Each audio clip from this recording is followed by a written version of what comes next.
j'étais en classe en 6e, 5e, on chantait tous les matins, il y avait une prière. Et on chantait toute ma vie, je chanterai ton nom, Seigneur.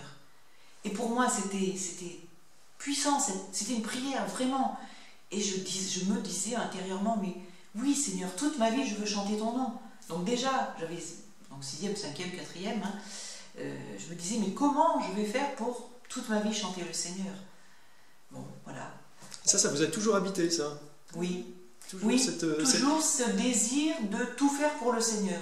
Mais ça, voilà, même si je me mariais, c'était pour servir le Seigneur. Donc pour former un foyer chrétien dans lequel on pourrait ensemble servir le Seigneur et l'Église. Le Christ, déjà très jeune, puis après j'ai laissé tomber, puis voilà, c'est revenu à 20 ans. Donc de dire au Seigneur depuis longtemps, mais qu'est-ce que tu veux de moi, Seigneur? Déjà quand j'étais en 6e, 5e, je faisais du mai, donc on se posait les vraies questions sur le discernement, sur l'engagement pour la vie. J'avais aussi un père spirituel qui m'a aidé à chercher moi-même, avec lui, que pouvait me dire le Seigneur à travers les événements.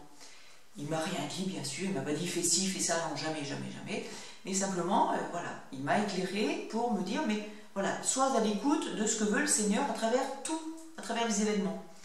Bon, et puis à travers une retraite, j'ai découvert que, ben non, justement, c'était pas le mariage. Et là, j'ai pu dire non au mariage. Une fois que j'ai dit non au mariage, j'étais libre, libérée pour, alors là, c'était tout pour Dieu, tout pour le Seigneur. Dieu, oui, le Seigneur, je préfère l'appeler le Seigneur. Donc c'était tout pour le Seigneur. Faire rire, je vais au Carmel d'Orléans en me disant, ben, après tout, je peux toujours aller frapper à la porte du Carmel pour voir. Hein. Je suis allée, j'ai pris ma voiture, je me suis arrêtée au Carmel, je vais pour frapper à la porte. Et quelque chose en moi a dit non. J'ai pas pu frapper à la porte, j'ai pas pu sonner. Quelque chose en moi m'a dit non. J'ai repris ma voiture, je suis partie. Et aussi tranquille que ça. Hein. Pourquoi? J'aime beaucoup la petite Thérèse, j'aime beaucoup la grande Thérèse, mais non, c'était pas là. Et je ne connaissais pas encore les bénédictines. Et un jour, j'ai découvert les bénédictines, comment? Par un petit papier à Notre-Dame des Miracles. Mon père spirituel m'avait dit, sois attentive à tout, ce que tu lis, ce que tu vois, ce qu'on te dit, tout. J'ai vu un petit papier à Notre-Dame des Miracles, je l'ai pris, ça a invité des jeunes filles à faire un week-end. J'ai dit, mais c'est ça qu'il me faut, j'ai besoin de me poser seulement, j'ai besoin de me poser. J'ai écrit, on m'a dit, venez quand vous voudrez, très bien.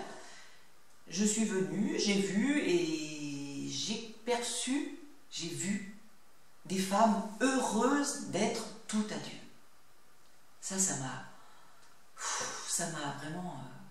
voilà, elles étaient heureuses. Qu'elles aient 80 ans ou qu'elles aient, je sais pas, 30 ans, j'ai vu des femmes heureuses d'avoir donné leur vie au Seigneur. J'ai continué à vivre et j'en ai parlé à mon père spirituel. Il m'a dit, mais tu continues, hein, non? Et j'ai continué à vivre et je ne suis revenue au monastère que 2 ans après. Et là, alors que je ne m'y attendais pas, j'appréhendais, c'est vrai que j'appréhendais. Mais là, vraiment, tout m'a dit, c'est là que je te veux. Bon, par exemple, une parole de l'Écriture, hein, que j'avais déjà entendue plein de fois, va, vends tout ce que tu as, puis viens et suis-moi. Je l'avais entendue 1000 fois, cette parole. Mais là, elle a pris feu dans mon cœur. C'est perçu, mais viscéralement, hein, ça on ne peut pas l'expliquer, hein, c'est pas avec ma tête, hein, que j'ai perçu intérieurement que mon bonheur c'était lui, eh bien je le lui chante tous les jours, mon bonheur c'est toi. Je l'ai chanté dans les larmes, parce que ça peut arriver de pleurer, hein, faut pas rêver, hein. Je l'ai chanté dans les souffrances, enfin dans les souffrances, hein, disons quand on a mal quelque part. Je ne le saisis pas, comment je le vis, si ce n'est concrètement au service de mes sœurs. Je suis au service de Dieu et je le vérifie au service de mes sœurs en étant au service, c'est-à-dire en servant. S'il y a un ménage à faire, il y a un ménage à faire. Si c'est la cuisine, je fais la cuisine. Si on m'appelle à servir en tant que maîtresse des novices, eh bien voilà, je suis au noviciat et je sers au noviciat.